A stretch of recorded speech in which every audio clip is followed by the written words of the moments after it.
Welcome to your weekly 10-minute connection to the heart of life groups at Celebration Church, bringing you insight, encouragement, and real conversations with the people who make it happen. This is 10 on Tuesday.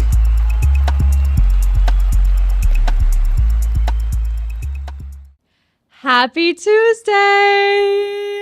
Welcome back to 10 on Tuesdays. I am elated to be joined by none other than Michelle Geoffrey, the Celebration Church's Engaged Team Director and Life Group Pastor. Thank you for having me. Thank you so much. I'm Yes. so excited that Emily has relaunched 10 on Tuesday, and I'm so glad and honored to be here today. Thank you for having me. Thank you for casting vision and giving me the opportunity.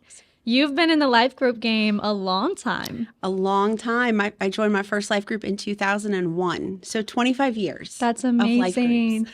So there's a lot of wisdom that we're going to gather from you today.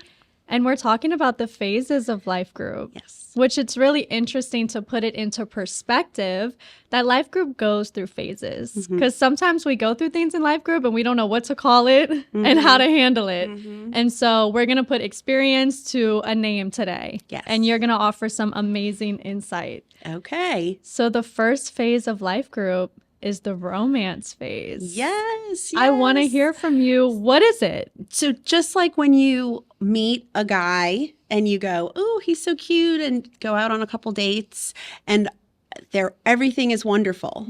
And that is the romance phase. It's when everyone's excited about coming to life group. They're ready for it. They come early.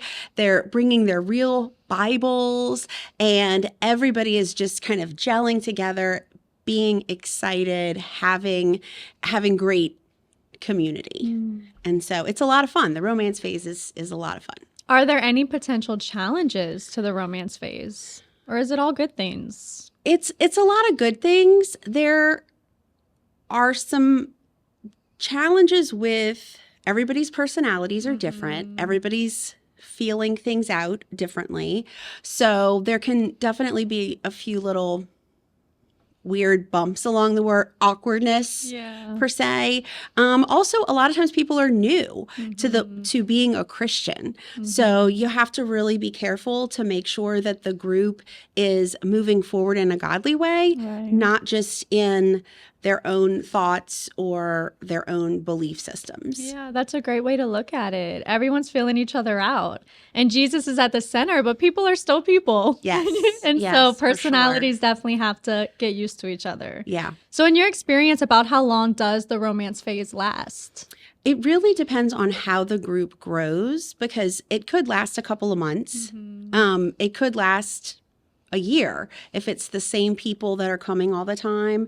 But usually I would say 2 to 3 months. Okay, so that's something to look out for, the romance phase, the Yes. exciting thing, the new Yes. things. And we do have, if it's okay, when you are starting your life group on our website, we have the first 5, which are the goals of life group that you can talk about. Because when you're starting your life group in the beginning, that's the best time to get everyone on the same page and for everyone to know this is the goal of why we're meeting here every week.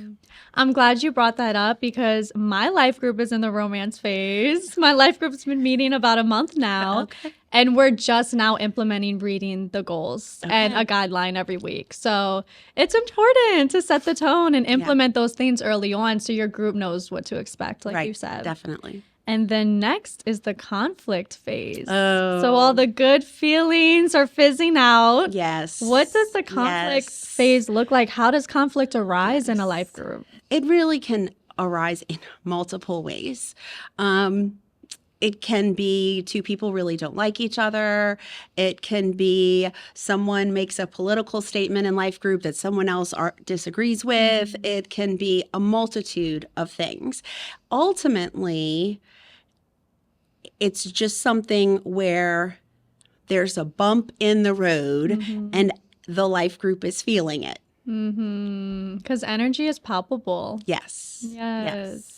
What would you say is the biblical way to handle conflict and help your group navigate it? One of my favorite verses is from Proverbs, and it talks about for us to be as gentle as doves and as cunning as serpents. And so that is really my goal as a life group leader is to be very wise, but also to be very gentle. And so the first thing I usually do when any type of conflict, and it could be that people don't like me. I don't lead the right way. I don't ask the questions quick enough. I don't read my Bible in this version that someone likes. So it can be lots of different things, and it could be the leader. It doesn't mean you're doing a bad job. We can all look and self-evaluate and say, okay, let me take that in with the Lord and think of if someone does have a problem. But ultimately, we all just don't necessarily click with every person in the world, except for Emily. She clicks with everyone. Oh, man. But really and truly, it's just us getting together and figuring out, talking to other leaders, and seeing what can I do? How can I get them?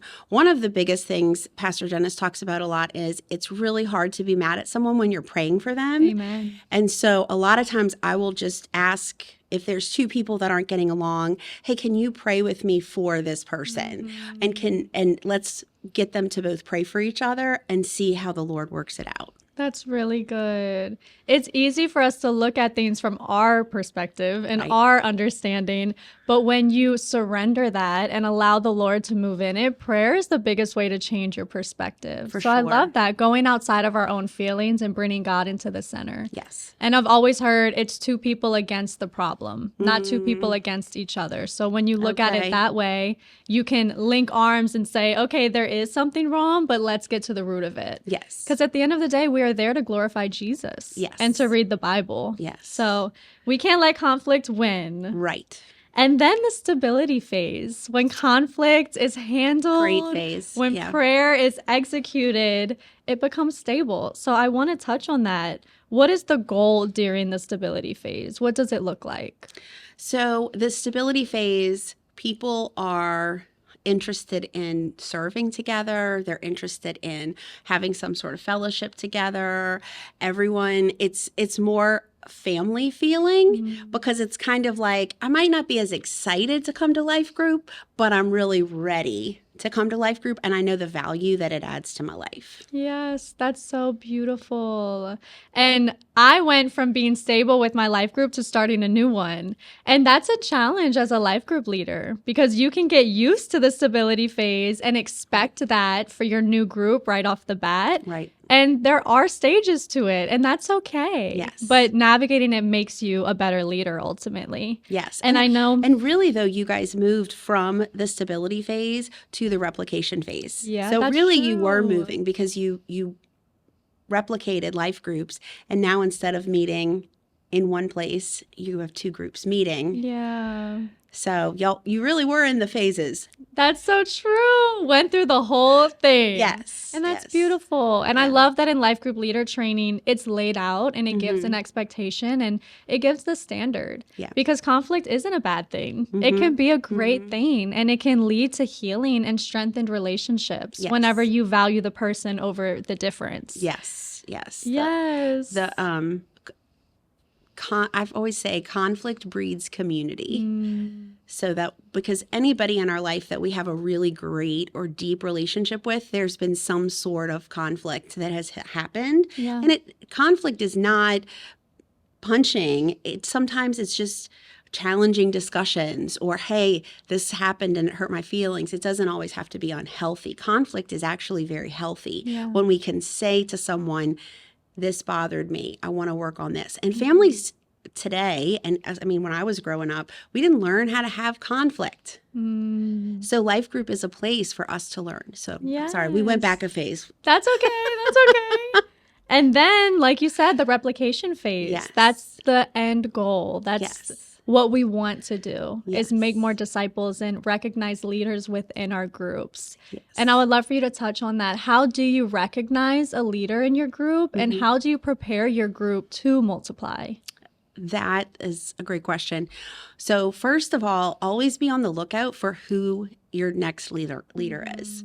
Who is the person in your group that comes faithfully? Who is the person that you can ask them to bring the worship or to facilitate the discussion or to host it at their house? Whatever your life group is looking for or needs, get other people. There's some people that are going to not show up on the day that they're supposed to do something. And you're like, well, maybe they're not the right leader. But then you also have people that are going to do these things faithfully that you can say, okay, this is my next life group leader. This is the person that I see the Holy Spirit is working through and moving. The other thing that we've really, I feel like, strayed away from is one-on-one discipleship. And so who are you discipling in your life group? Who are you meeting with 15 or 20 minutes before life group and saying, hey, let's go through this study together.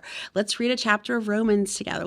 It doesn't have to look like hours outside of life group. It can just be before or after, and just meeting for a little while to check in on with that one-on-one. That's beautiful. Just doing life together. Yes. And when you do life with people, you see their heart for the Lord. It's not forced. It just oozes out of people who love him. Yes. So that's a great way. And I'm glad you said that. It's very practical.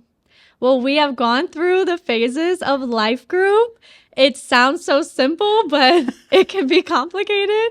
But all things are uncomplicated when Jesus is at the center because it's rooted in love. Yes. So thank you so much for joining and for Thanks sharing for having wisdom. me. And I Thanks for hope this having was me. helpful to all life group leaders, that there are stages, there are phases, but the ultimate goal is to grow together. Thank you for tuning in. We'll see you next week. Bye.